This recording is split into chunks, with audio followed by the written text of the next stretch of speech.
Opening day at the Vault, 1914 win. Sam already looks better than Teddy.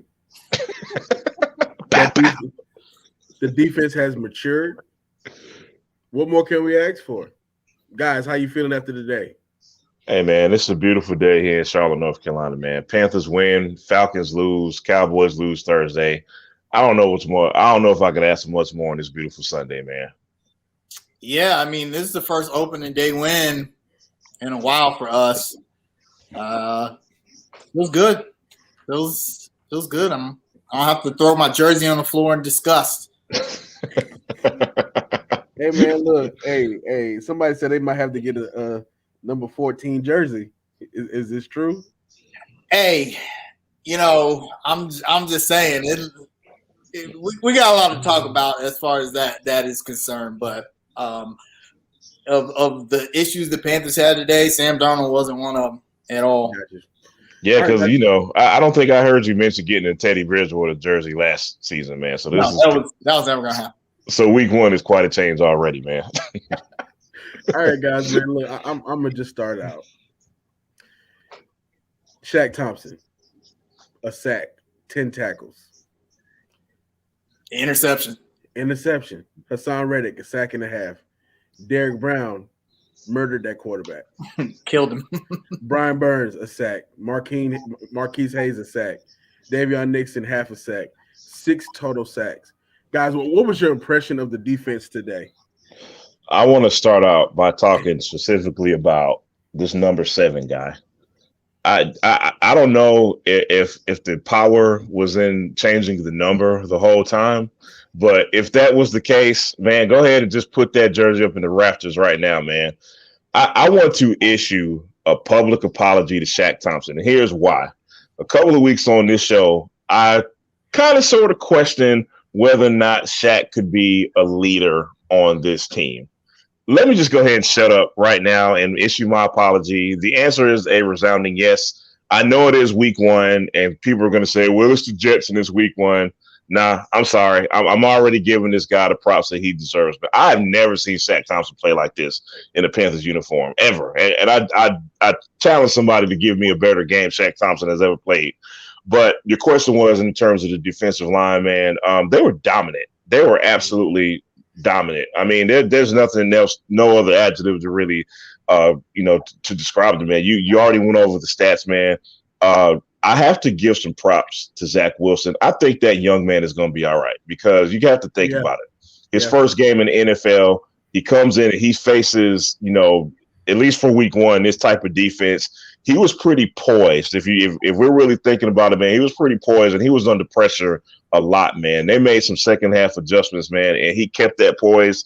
He was cool under pressure, man. So I really want to give Zach Wilson some props, man. But our defense was just on his game. And let me pat myself on the back because I also said in the preseason, don't be surprised if this defense is pretty good this year. So week one, I look good so far.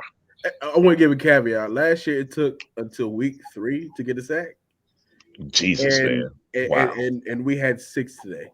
Cosmic, bro. I feel like the players outplayed their coordinators on both sides of the ball. And by that, I mean big statement. Yeah. Phil Snell's play calling wasn't anything special. He did some. I felt like, especially the cover 2 on 4th and 8 in the fourth quarter. That was because 4th and 8. That they're going to throw, obviously, but at the same time, you want to bring pressure. So it's hard to you got to give up something somewhere. Right. And Zach Wilson has shown during the game with time to throw that he might be able to make the throw. And I felt like going for pressure was the thing. We gambled and we lost. And that whole drive, that whole touchdown drive, I felt like Phil Snow felt like he got burned on that play. So he stopped being aggressive. Mm-hmm. And I feel like, no, you keep sending guys after Zach Wilson. And then the very next blitz that they ran, they got a sack. Now they ended up scoring on that drive. But I felt like, also smart fake injury by Dante Jackson. He wasn't injured. He was not injured at all. He got first injured playing some posse to get a team timeout because the only penalty is that, you don't even lose your timeout. The player just comes off the field has to come off the field for a play. End up being a moot point, but I feel like Phil Snow, he was called an aggressive game plan, but once the Jets adjusted on their first touchdown drive, they started calling max protect. They were double teaming Burns. They were double teaming Derek Brown and daring everyone else on the line to get to Zach Wilson and then flushing him outright using his athleticism. And they ended up scoring a touchdown because of that. Right. And then the Panthers never adjusted. It's like speaking of that, Kaiser, because as it was kind of going down here the second half, I start having Ron Rivera's flashbacks, man. I'm not gonna lie, dude. I was just like, here we go again, man. And I wanted to give props to first year head coach Robert Salah, man. He made the adjustments. It doesn't look like we made a lot of adjustments until maybe the fourth quarter, but I mean, they had all the momentum, man. And just to kind of speak on your point, I just wonder how much of that is going to be a factor going forward. Meaning if they're doubling Burns and Reddick all the time, like, is that going to be an issue for us going forward? So it's just a concern I have. Yeah, I think that they've got to, it's first game of the season. And with the way the preseason was, we didn't play a lot of the starters a lot of the time. It's going to take some time for them to learn. But Chris Rogers said it best in chat. I think the team is too talented for the coordinators. Maybe for Phil Snow. Joe Brady, I don't think the team is too talented for him. I think, though, he's got to, trick plays, in the red zone. Dude, don't do that. That's college. You give the ball to McCaffrey 4 straight times, and then you run a trick play and turn it up. Come on, man. There was a play. What are you doing? There was a play in the first half that was specifically designed for Terrace Marshall.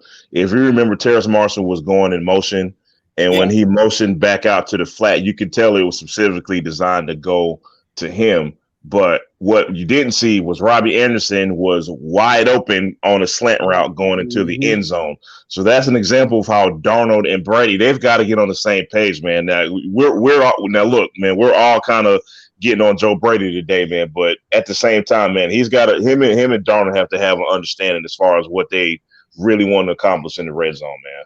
Got you. Guys, so let me ask you a question. So what were your thoughts on the offense today, specifically first half versus second half? They took their foot off the gas in the second half. I'm not going to, Tiki Barber wanted us to think the Jets. Have we not seen this before? Yeah, this revelation defense. It was just, they weren't, like, for instance, the Panthers were very aggressive on offense. They ran the 2-minute drill to close the half out and scored a touchdown. That's something that we might not have seen in the past. Yeah, they use CMC a lot, but I think this game you have to. You didn't play him at all the preseason. He didn't play, all last season except for the first 3 games of the season. This is the game in which you knock that rust off. If you were Jets, right. If we're playing Tampa or New England, defenses like that, that's different. But this is, the Jets. They have 7 rookies starting on their defense. You run McCaffrey into the ground against these guys, and they did that in the first half. And then it was like, okay, we're up 16-0. Let's dial it back some. And that let the Jets get back into the game. But having said that, I felt like, besides the miscues, besides the turnover and the trick plays and a really, really terrible holding call, man, that was such a bad call on the first drive. The Panthers would have been up 21-0 if not for those miscues. So this is the game where you want to have those miscues against the Jets. This is probably the easiest game on the entire schedule. This is a chance you can go into the film room after, look at those mistakes, and you don't want to have them when you play Tampa or New England in Week 9 or whatever. You get those things ironed out with these easy games. Yeah. To add to Kaz's point, man, I'm trying to say this without sounding too insulting to the Jets, but this is kind of like a preseason extension. This is like the 4th game of preseason. So you said it's like Florida State playing Jacksonville State? Or? You know what? Don't let me log off this thing early today, man. I'm not doing this today, man. Anyway, but to add to Kaz's point, man, as far as my observations for the first half. I just like the way that Darnold was throwing the ball down the field. And I think with that specifically, we changed that because there was a lot of screen plays in the second half. There was a lot of conservative play calling in the second half. And I hate to sound like a broken record, but again, I was having Ron Rivera flashbacks. It's like we start playing tight when we get a lead. And I think, I'm sorry, man, but to Kyle's point, if you're playing against a team with 7 rookies on the defense, man, you keep your foot on the gas. You keep throwing the ball down the field. You keep doing the things that got you the 16-0 lead in the second half, man. And I don't think we did that. We got really conservative. Can I ask you guys a question? So, in my observation, it seemed like the Jets were kind of blitzing a little more in the second half, getting after Darnold a little bit more. Do you guys think that's a red flag for the offensive line, or it's just the play calling, or a mixture of both? I think it's a mixture of both because, we have a very young offensive line, and they're going to have to figure out, the schemes against those type of blitzes that not just the Jets, but teams are going to run all season. You get what I'm saying? And again, this is another way that Brady that Brady is going to have to kind of figure out with Darnold exactly what reads, what plays we're going to run against these. I don't want to say exotic blitzes because I don't think the Jets are doing anything super exotic, but you will see some exotic blitz packages going forward, and that's something they're going to have to tighten up and figure out, man. Yeah. Plus, it's the first game of the season. Joe Brady ain't going to open up the full playbook yet. So, the offensive line we know is going to be a problem. Everyone knew it was going to be the weak spot on the offense. It was last season. To give Teddy Bridgewater some credit, the offensive line wasn't absolutely terrible. Having said that, though, Sam Darnold did something that I wasn't expecting to do. He knew he was going to take hits, and he took them. He stepped into the pocket, and he made it. I mean, he had enough practice in New York. Yeah, exactly. He was like, I take 10 a game in New York. Exactly. I can take 4 or 5 here. He wasn't afraid to take the hit and go downfield. So I don't know if the strategy of let's just send a bunch of guys at Carolina is going to work because Terrence Marshall looks really good. Robbie Anderson, you cannot let him blow the top open. Defense is going to watch that film and be like, oh, no. That's not going to happen to us. With that being said, I don't think we took advantage of that enough. I don't think we took advantage of their aggressiveness. I don't think there should have been more chunk plays when they're sending all these guys at Darnold. And, again, week 1, you got to tighten that stuff up. The offensive line hasn't even learned all the blocking schemes or what have you yet. But I just kind of feel like we should have. They as aggressive as they were in the second half. We could have took a little bit more advantage of that, man. I fully agree with that. Look, man, I got a question. What grade would you give coaching today? I feel like you got to break the game. We won the game. The objective is if you want to give the coaching overall in all the phases a grade, I'd say C+. If you break it down, I'd give Matt Rule.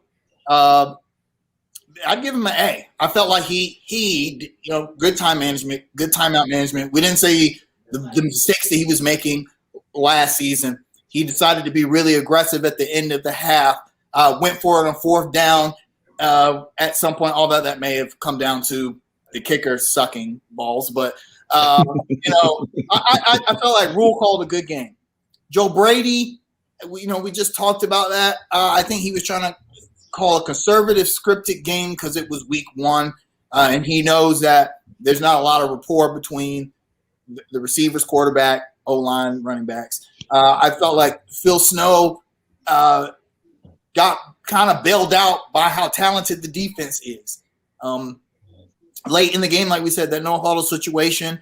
I mean, I know it's no huddle, and no huddle is going to be tough for any team, but you have to make an adjustment there. You just can't let a rookie quarterback march his team down the field in the last 5 minutes of a game that you've been dominating defensively and then give his team a chance to win. If they had gotten the ball back, then now they got a chance to win the game. You can't allow that as a defensive coordinator.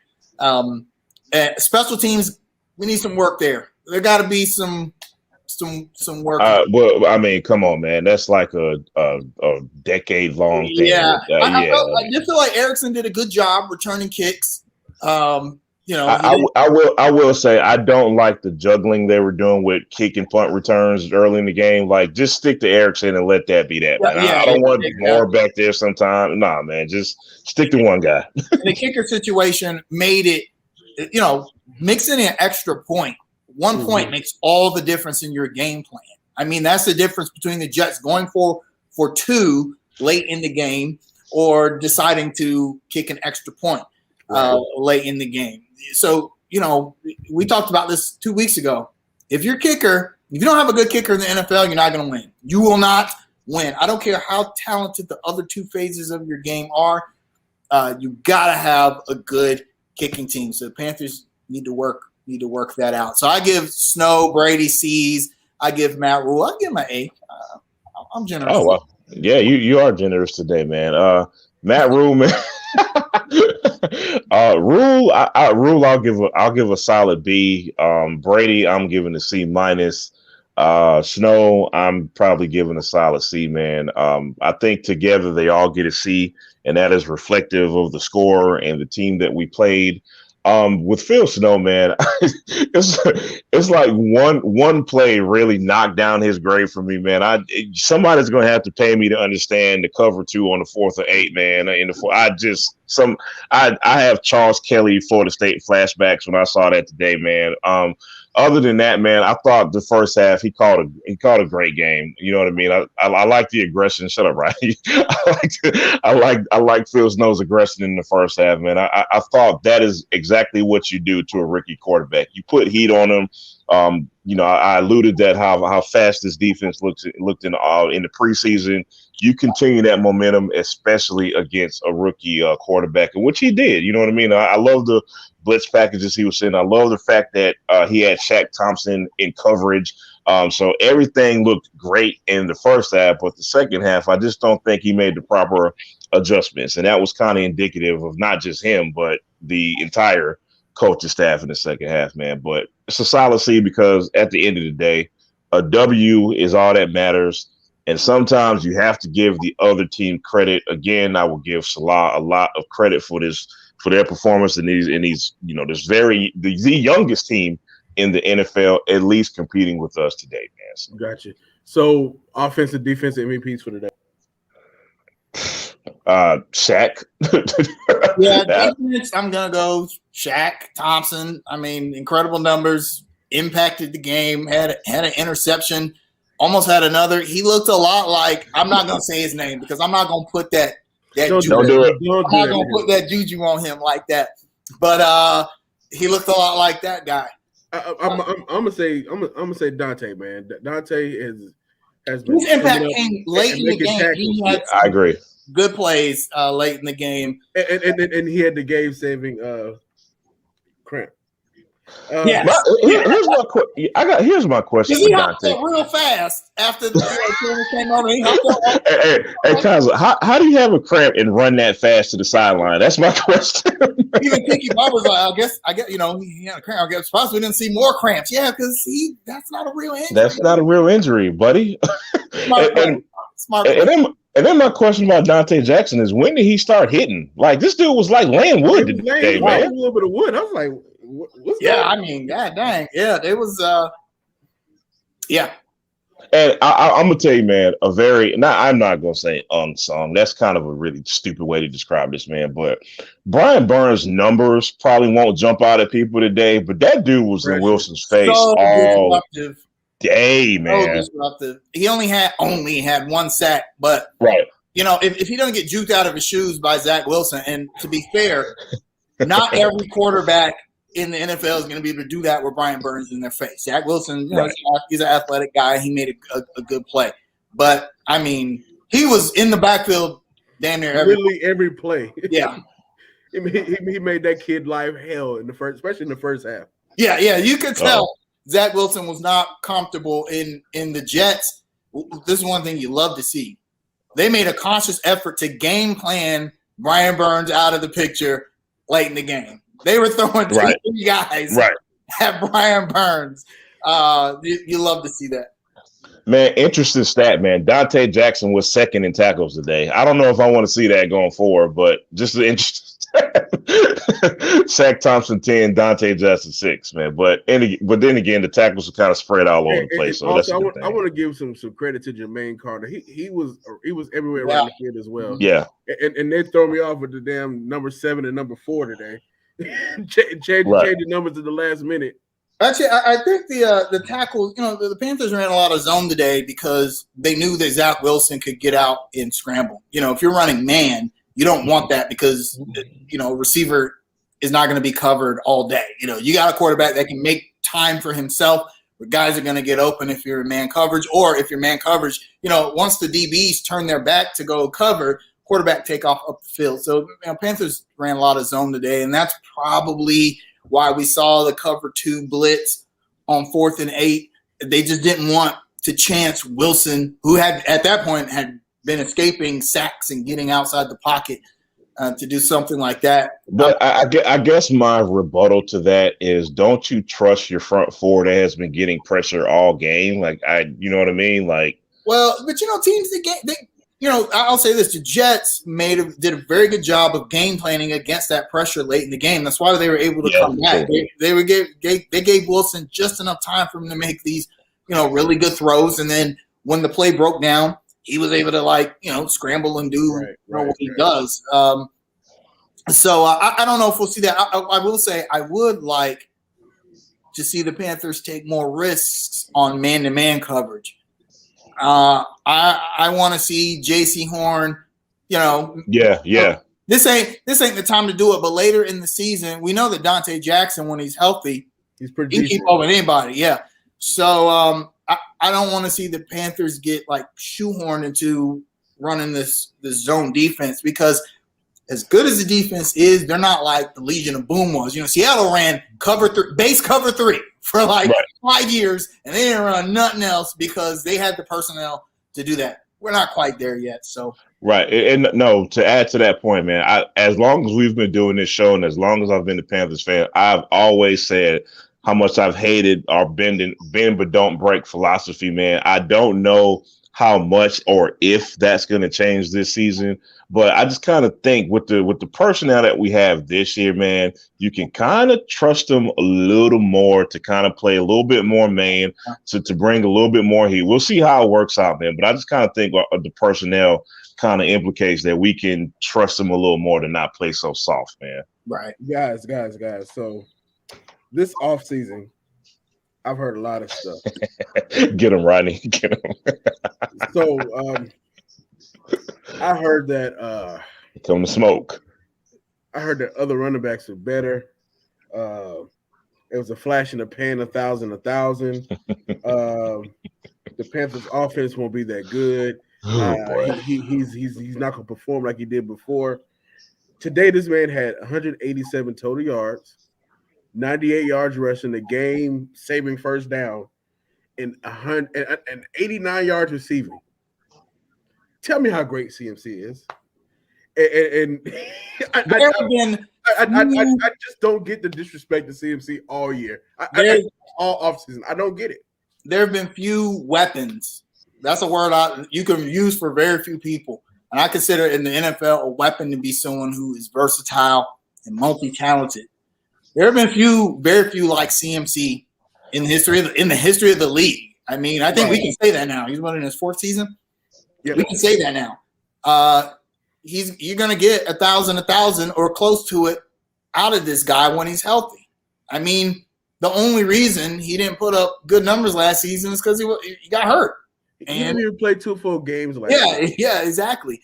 I think the only real knock you could make on CMC is that there were some situations last season in which the 3 games that he did play in the season prior, where he couldn't get you that 1 yard. That 1 yard, yeah. And I think that's just because he's actually that good to where teams are like, okay, you want 1 yard, you can have it. But that dude over there is not going to be the one to get. When CMC was failing to get that 1 yard, dude, it was like all 11 players were keyed in on this one guy. I don't think we'll have that problem this season, and it's amazing to me how the Panthers could be kind of lagging on offense. You give the ball to CMC 3 or 4 times in a row, and then suddenly, like, we're in the red zone. It's like it's not a coincidence. It's not a fluke. He's going to have a lot to prove this season.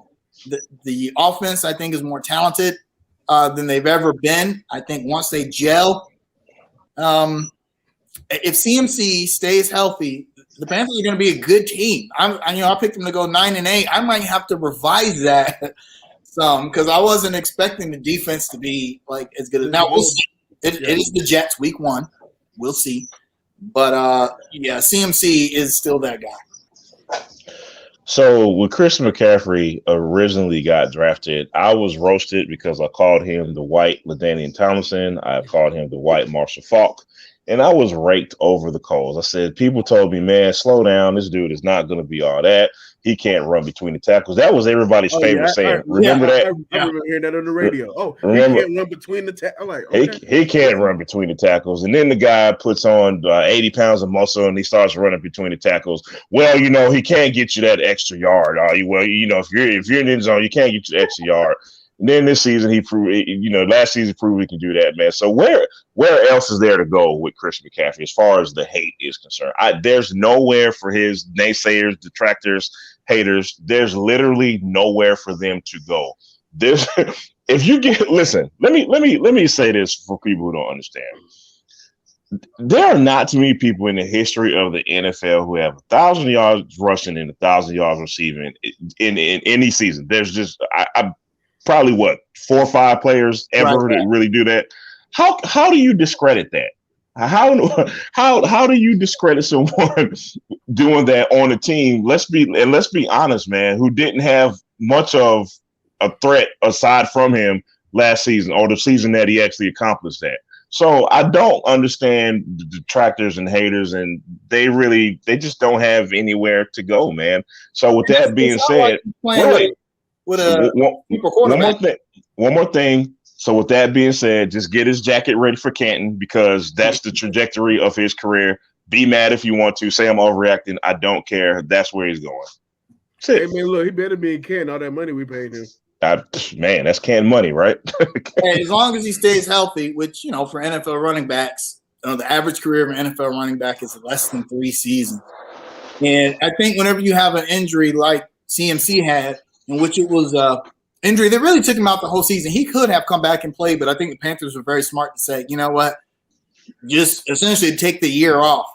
I think when you have that kind of injury, then people are very, very quick to call on your demise because they don't think you'll ever be. Kind of like the guy that plays for Hornets. Kind of like that guy.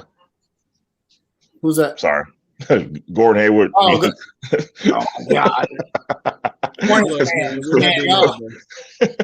Boy. Sorry, guys. Go ahead. Yeah. No, but also Funko, who makes pop figures, they just released their Christian McCaffrey pop figure before the season started, and it's already sold out. So if you got one you'd like to sell to me so I can add it to my Luke Kuechly, Cam Newton, Greg Olsen ones, and let me know. There you go. I'm getting my Sam Darnold jersey soon, by the way. I'm just going to add a 4 to my Cam Newton. Get a 4 right there. Get some tape.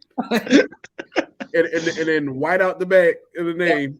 There you go. I can't disrespect Cam like that. The rest of the league has. Right. I'm going to give Cam his props. Guys, so who's the offensive MVP?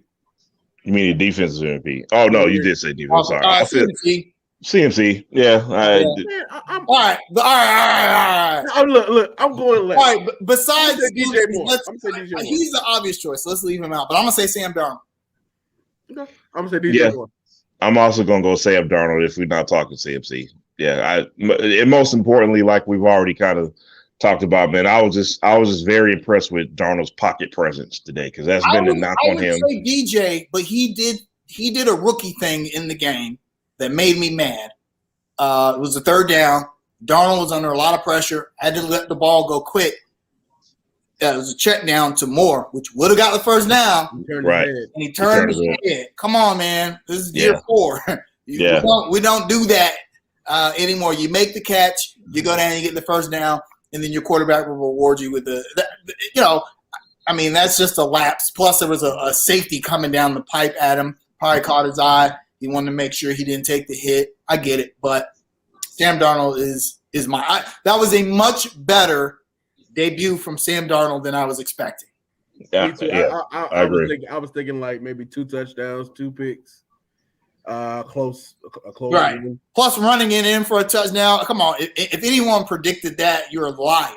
You are a liar. Look, man, miracles happen when there's creative play calling behind red zone touchdowns. That's true. Yeah. Panthers had 3 red zone trips, scored on 2 of them. Look, it's an improvement of last year. Last year, the red zone was beating up on the offensive coordinator. This year, he's trying to catch up and get even. So, guys, next week we have the Saints, who's now playing against Green Bay and up 10-0. So, how do you think this game's going to go next week? Oh, man. That is going to be a tough game, man. It is always a question mark as far as which Jameis Winston you're going to get going back to his Tampa Bay days, man. I think the Saints are still pretty stout defensively, but I don't think they're – I know this is probably going to sound crazy to a lot of people. I don't think they're a lot different than what we saw today defensively. Let me be very clear about that. With that being said, man, I think it's going to be a very, very tough game, man. I'm probably going to slate this one as an L for now, and I'm just going to hope I'm wrong. I'll put it like that. Score prediction, I'm going to say 28-17. What'd you say, Kaza?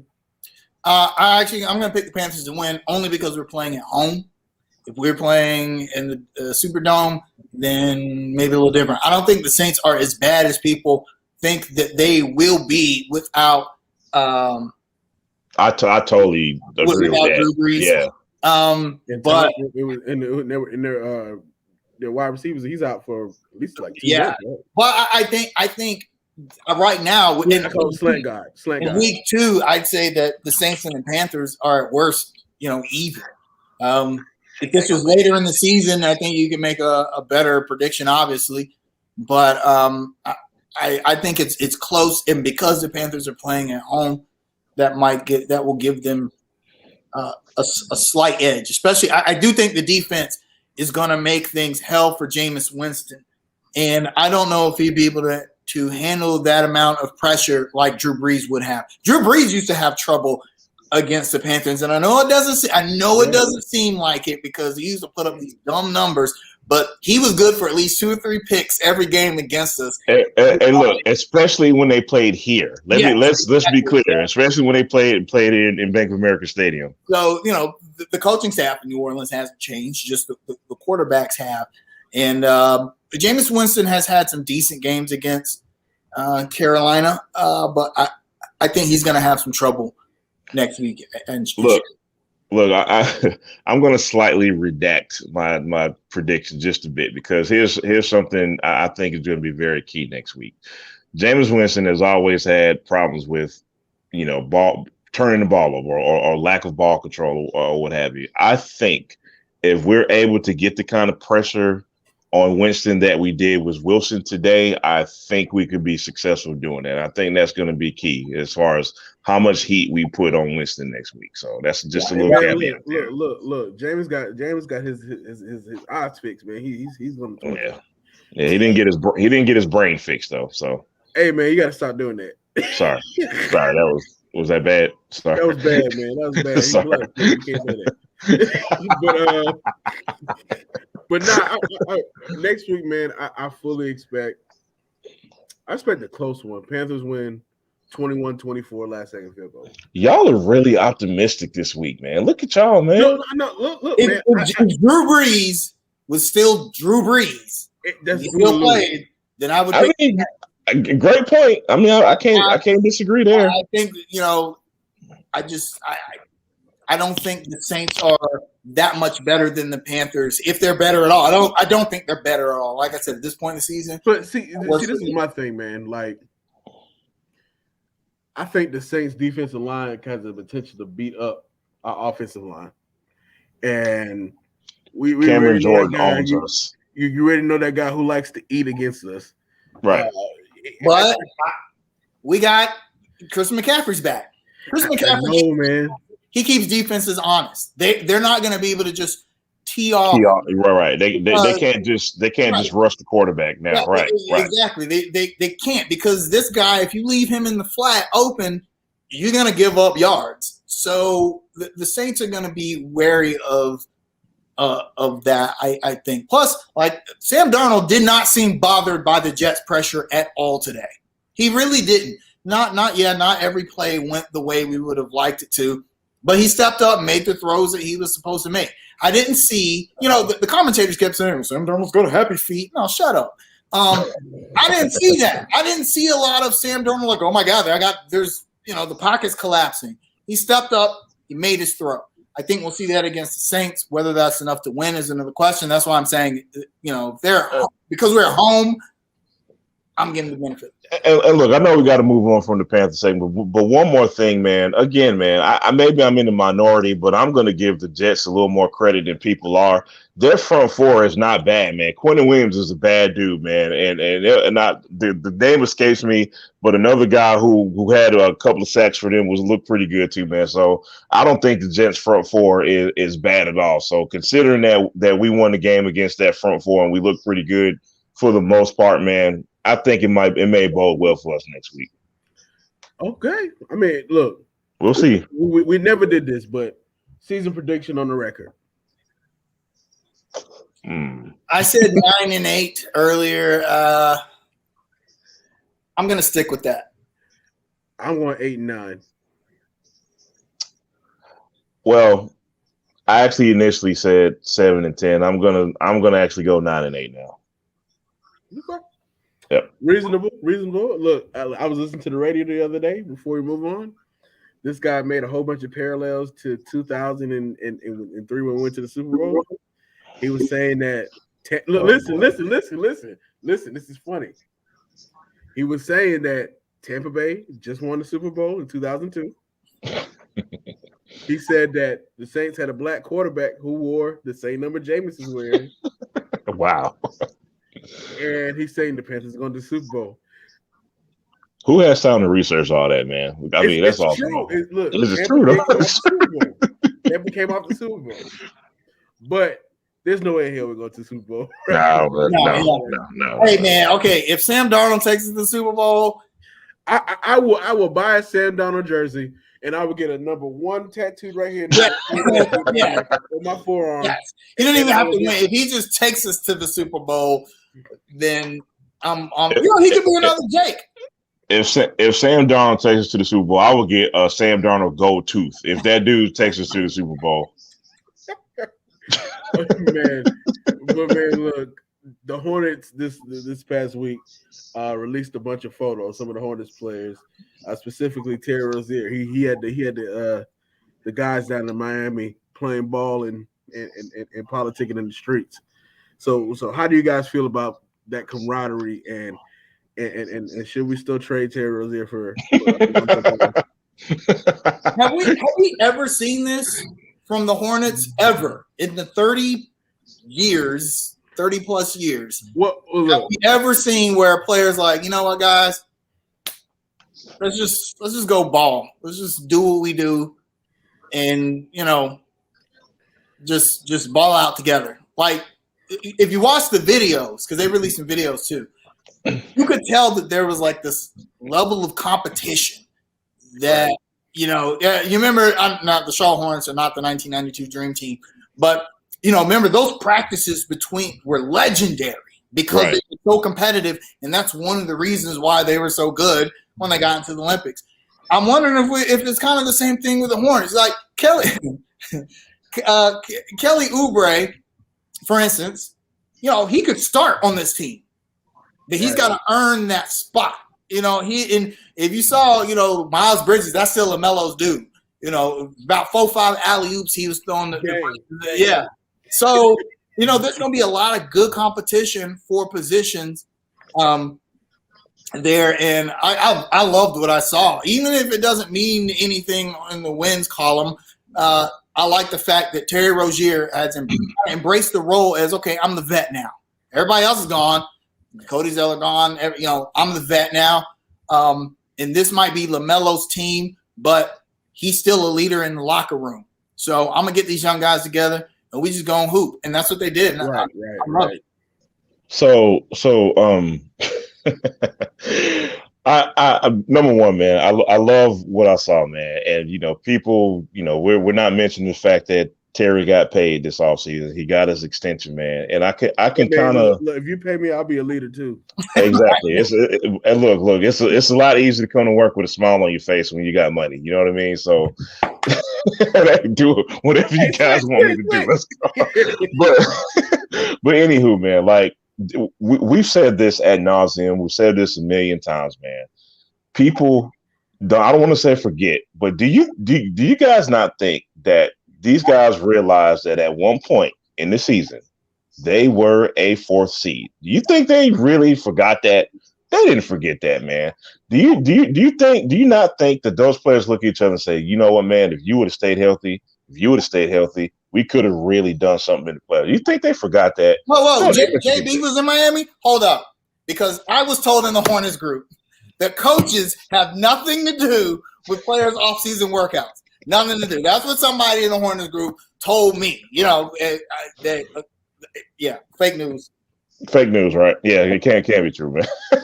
But no. But I mean, it's the same thing, man. The point I'm making is that those group of guys that we saw that were the 4th seed at one point last season, those guys are hungry, man. And this is so impressive that they're organizing these competitive pickup games in Miami, man, where they're building this camaraderie.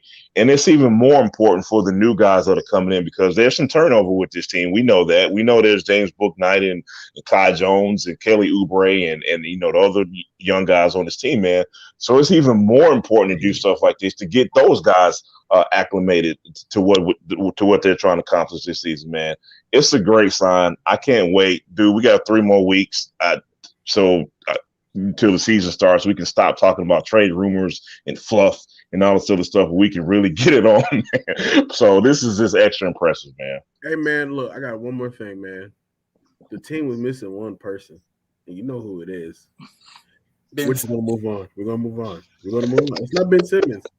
It's somebody's brother that wasn't there. Oh, Jello, I think he'll definitely, because he did sign an exhibit contract, if I read correctly.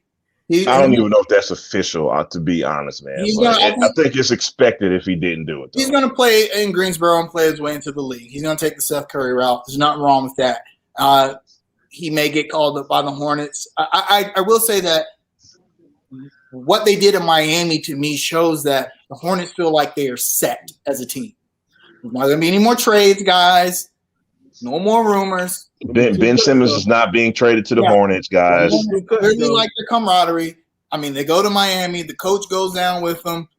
They ball out, and you could tell like they had that LaMelo energy. The team has matched LaMelo's energy. LaMelo loves playing basketball. He loves playing with these guys. I think they all love playing with him. I don't think that Mitch is going to mess with that chemistry at all, unless it's something that's obviously going to make the team better, like trading for Giannis or something like that, something out of the realm of real possibility. I don't think something like Ben Simmons, who does not move the needle as much as people want to think that he would, mainly because we'd have to give up so much to acquire him. You give up Miles Bridges and Gordon Hayward for Ben Simmons, you're still a 4th seed. You're stuck in the same spot, now right? You got Ben Simmons, who you're going to have to pay $30 million to. Anyway, so I don't think Mitch messes with the chemistry. I think the Hornets are going to see what they got this year. But now, guys, speaking of the roster and changes and all this stuff, this is one quick thing that I brought up that I really wanted to talk about. Somebody's got to be the odd man out. There's 16 guys signed, but there's only 15 roster spots, man. Just kind of want to get you guys' thoughts on who's the odd man out in your opinion. Nick Richards, book it. You said book it. Wow, that's strong. Sorry, Chris. I'm going to say either Carey or Richards, one of those two. Carey showed a little bit of flash last season. So that might be what keeps him around. But Richards, I think his style of play fits more with what the Hornets want to do. But one of those guys, because you're not just going to let Kai Jones just sit around. That's not going to happen. Mason Plumlee is locked in as a veteran presence. Man, JT Thor looked kind of good every time I see him. When I saw him in the Summer League and in the workout videos, I think one of those guys.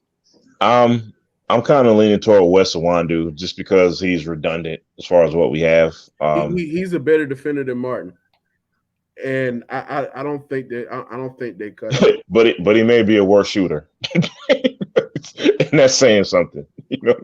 So remains to be seen, man. We got 3 weeks to see, man. So I hope they cut. Well, I'm not gonna say that. I'm look. Retract that.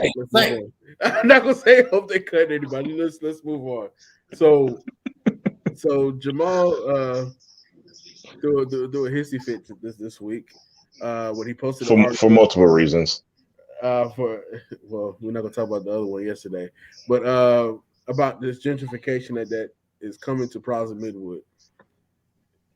Jamal, what upsets you so much about it? What upsets me the most about this is the fear of what they may take away.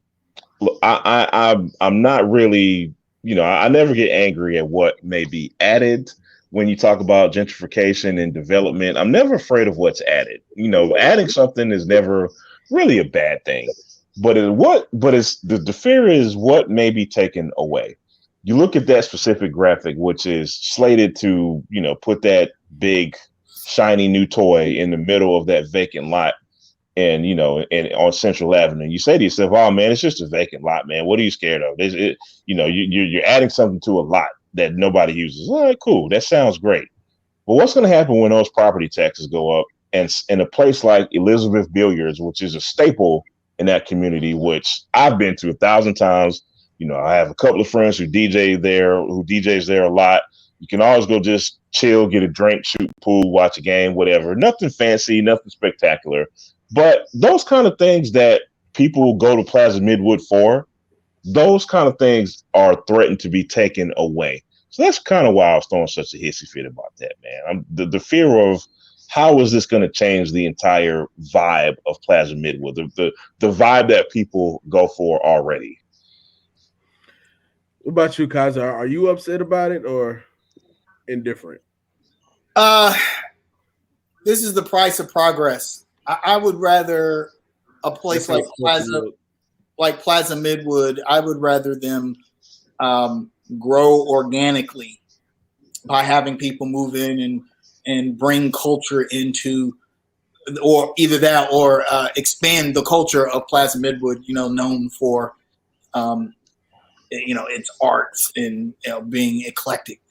I think that, like Jamal said, you're kind of afraid that's going to go away. What's going to happen now is it becomes a corporate hub. Unfortunately, this is kind of what people want. Not native Charlotteans, but people who are looking to move to a city like Charlotte. This is where they want to go, actually. Because when people come from other cities, especially people that come from bigger cities, and we do have a lot of transplants from places like Philly, Boston, New York, they always say, it's nothing to do.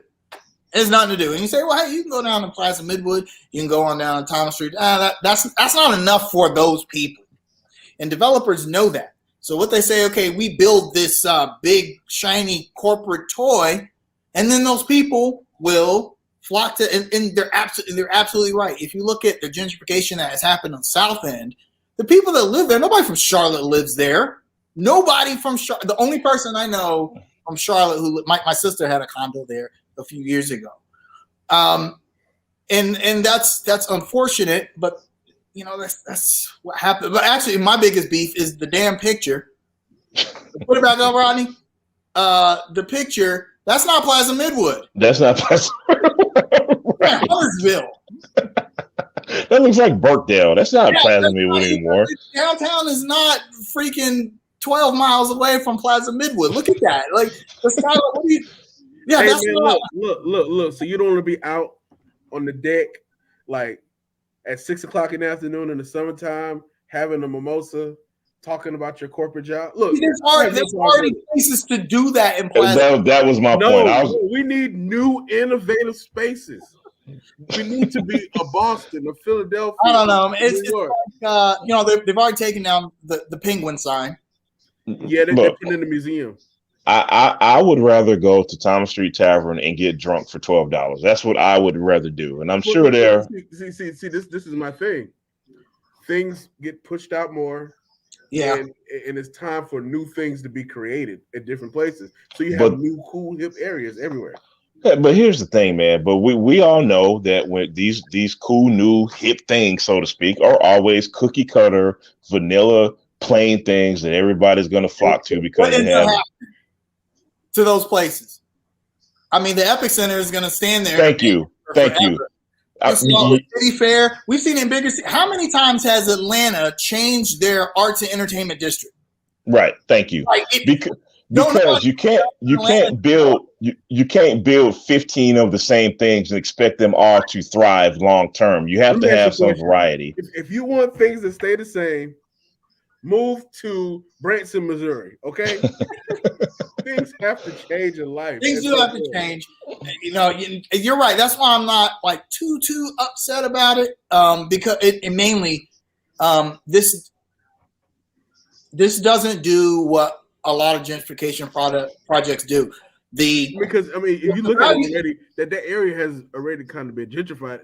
Right. Yeah. The value of the land in Plaza Midwood isn't like dirt low like it is on Beatty's Ford. Look, that's fine. That you two are correct. Elizabeth Billiards is still there. Petra's is still there. Snug Harbor is still there. Thomas Street Tavern is all still there. Again, with projects like these, they're going to threaten those type of things to go away.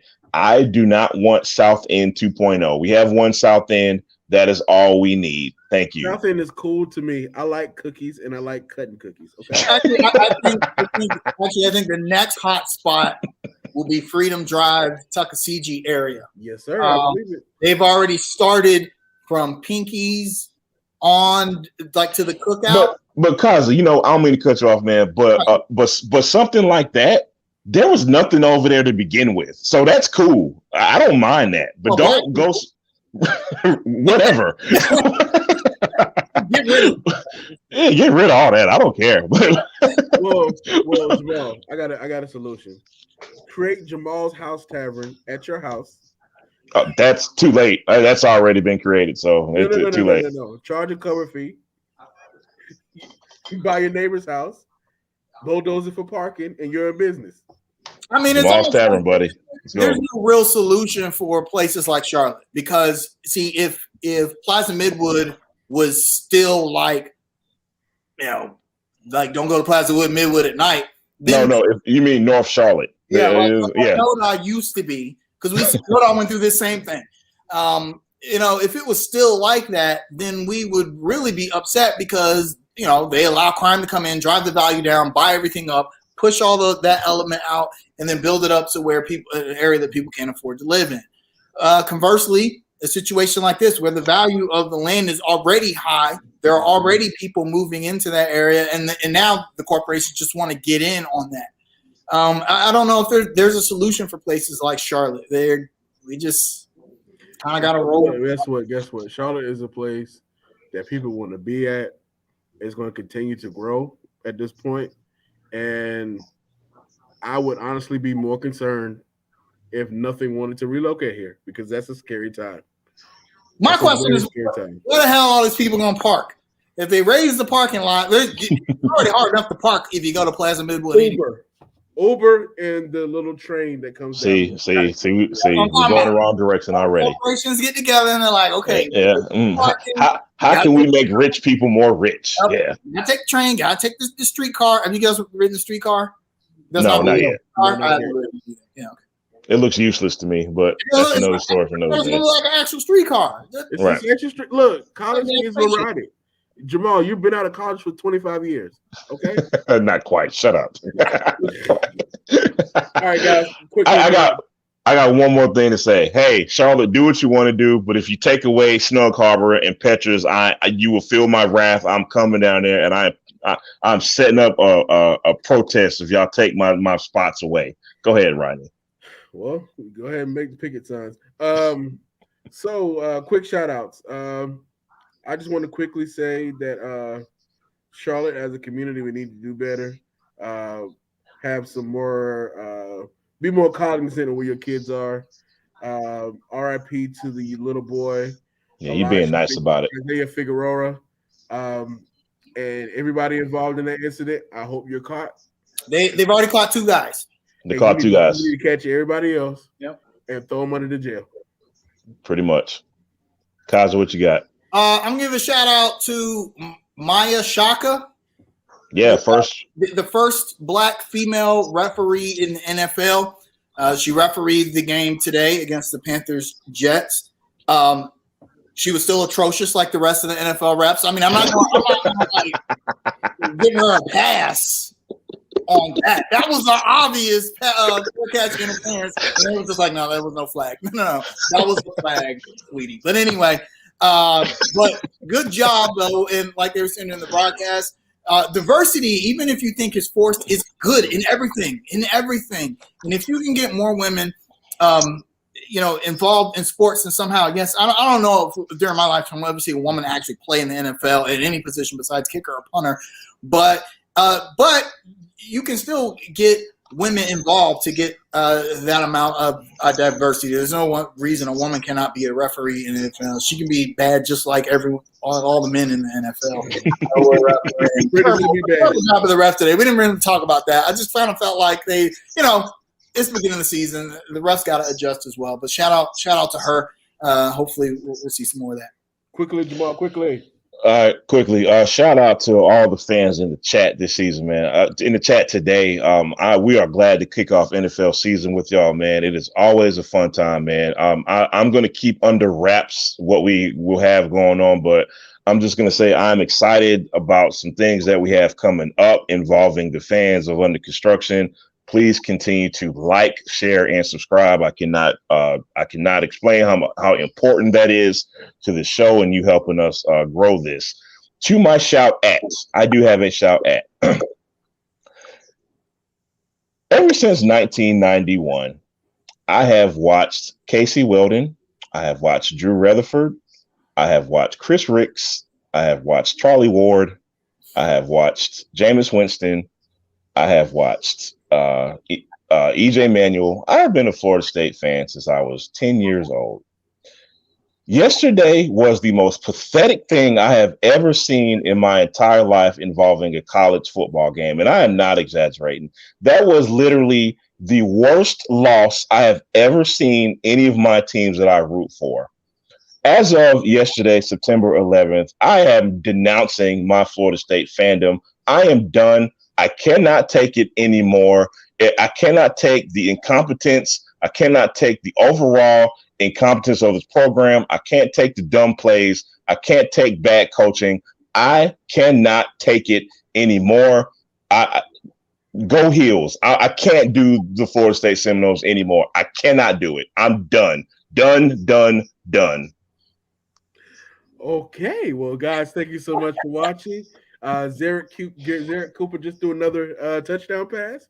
Last second Hail Mary. You guys have a wonderful day and appreciate you guys watching Under Construction. Keep pounding, y'all.